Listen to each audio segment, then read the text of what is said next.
यो कुरा हो 2072 सालतिरको। त्यसबेला कता कता हल्ला सुनिन्थ्यो अर्घाँचीमा विमानस्थल बन्ने भयो भनेर। सायद त्यो कुरा कसैलाई नि पत्ता लागेको थिएन होला। तर त्यसको 1 वर्ष नबित्दै त्यहाँ विमानस्थलको शिलान्यास गरिन्छ अनि काम सुरु हुन्छ। त्यसो भए त त्यसबेला शिलान्यास गरिएको विमानस्थल आज 2083 सम्म त विमानस्थल बनेर पनि सञ्चालनमा होला जस्तो लागिरहेको होला। तर वास्तविकता फरक छ। विमानस्थल सञ्चालन भन्दा पनि विमानस्थल नै बनेको छैन, अलपत्र छ। आज झन्डै 10 वर्ष बितिसक्दा पनि यसको भौतिक प्रगति 50% छैन। करिब 3 वर्ष यता यस विमानस्थलमा कुनै पनि बजेट नै परेको छैन। सरकारको करोडौँ रुपियाँ खर्च भएको यस विमानस्थलमा अहिले गाईबस्तु चराउनेदेखि लिएर गाडी सिकाउने र खेल खेलिने खेल मैदान बनेको छ। यही बिचमा एउटा प्रश्न आउँछ, आखिर किन बनेन त अर्घाँची विमानस्थल? सो आउनुहोस् आज अर्घाँची विमानस्थलको भविष्य र सम्भावनाबारे जान्ने कोसिस गरौँ र यस विमानस्थलमा भएका पछिल्ला समयका गतिविधिहरूको बारेमा पनि जान्ने कोसिस गरौँ आजको भिडियो डिजिटल भ्युजबाट।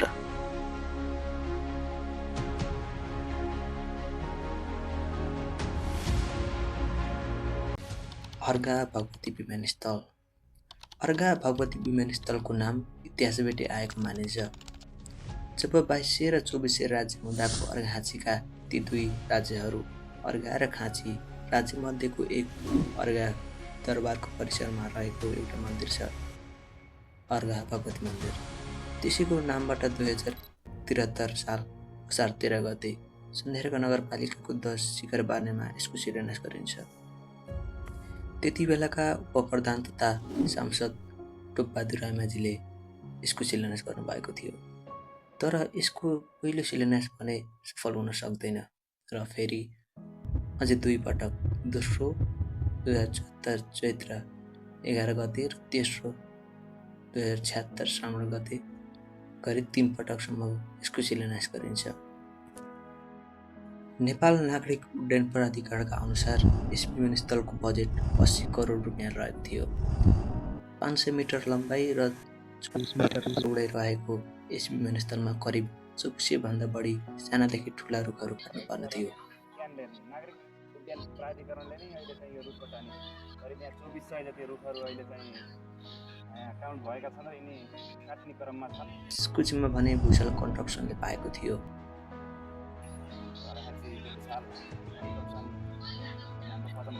श्रावण 22 गतेसम्म अन्तिम शिलान्यासपछि यसलाई चरणबद्ध रूपमा काम गर्न सुरु गरियो। पहिलो चरणमा विमानस्थलको ठाउँ बनाउने, माटो फिलिङ गर्ने र रनवे निर्माण गर्ने लुम्बिनी अर्घाँची पुष्पजीवीलाई यसको जिम्मा दिएको थियो। यसको लागत करिब 5 करोड 70 लाखमा 2077 कार्तिक 5 गतेसम्म सक्नुपर्ने थियो। काम सकिएपछि लगत्तै दोस्रो चरणको काम सुरु हुन्छ। दोस्रो चरणको काम गर्न भने 8 करोड 10 लाख बजेट परेको थियो, जसमा प्रतिभा ब्रदर्स जेबीले 3 करोड 10 लाखमा ठेक्का पाएको थियो, जसमा माटो बोक्ने, माटो फिलिङ र जालीको काम गर्नुपर्ने थियो। काम चलि नै रहेको थियो। तर त्यति बेला विश्वमा एउटा यस्तो सङ्क्रमण फेला पर्छ जुन विश्व नै प्रभावित हुनेवाला थियो, corona virus. Coronaviruses are a type of virus. The one we're all talking about is new, and it causes a disease called COVID-19. चीनको वुहान सहरबाट फैलिएको यो कोरोना भाइरस विश्वका धेरै देशहरूमा यसको सङ्क्रमण फैलिँदै गयो। विश्वभर बढ्दै गएको कोरोना भाइरस नेपालमा पनि यसको सङ्क्रमण फेला पर्छ। अरू देशमा चाहिँ असर नगरे तापनि हजारौँ मानिसहरूको ज्यान लिन्छ। सरकारले कोरोनाका कारण झन्डै 1.5 वर्षसम्म लकडाउन लगाउँछ। त्यसले गर्दा नेपालमा हुँदै गरेका विकास निर्माणका कामहरू सबै ठप्प हुन जान्छन्। त्यति बेला नेपालको विकासमा मेरुदण्ड मानिएको भिजिट नेपाल 2020 पनि सखाप पारिदिन्छ। तर यसले अर्घा भगवती विमानस्थलमा भने त्यस्तो असर पार्दैन। केही महिना काम रोकिए तापनि त्यसको काम पूर्ण सुचारू हुन्छ। कोरोनाको लहर बिस्तारै कम हुँदै जान्छ। त्यसपछि विमानस्थलको रनवे निर्माण गरिन्छ। त्यसपछि भने विमानस्थलको तेस्रो चरणको काम सुरु हुन्छ। तेस्रो चरणमा भने यसको लम्बाइ बढाएर 500 मिटरबाट 750 मिटरभन्दा बढीको बनाइन्छ। करिब 5 करोडभन्दा बढीमा यसको काम सुरु हुन्छ। यसपछि भने विमानस्थलको पार्किङ र भवन निर्माणको काम गर्नुपर्ने थियो। तर त्यही बिचमा एउटा खबर बाहिरिन्छ।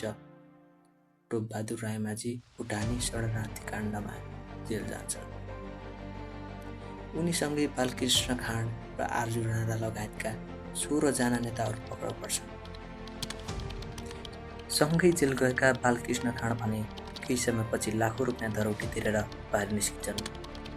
तर त्यही टोपबहादुर रायमाझीको भने कुनै पनि फैसला नै हुँदैन।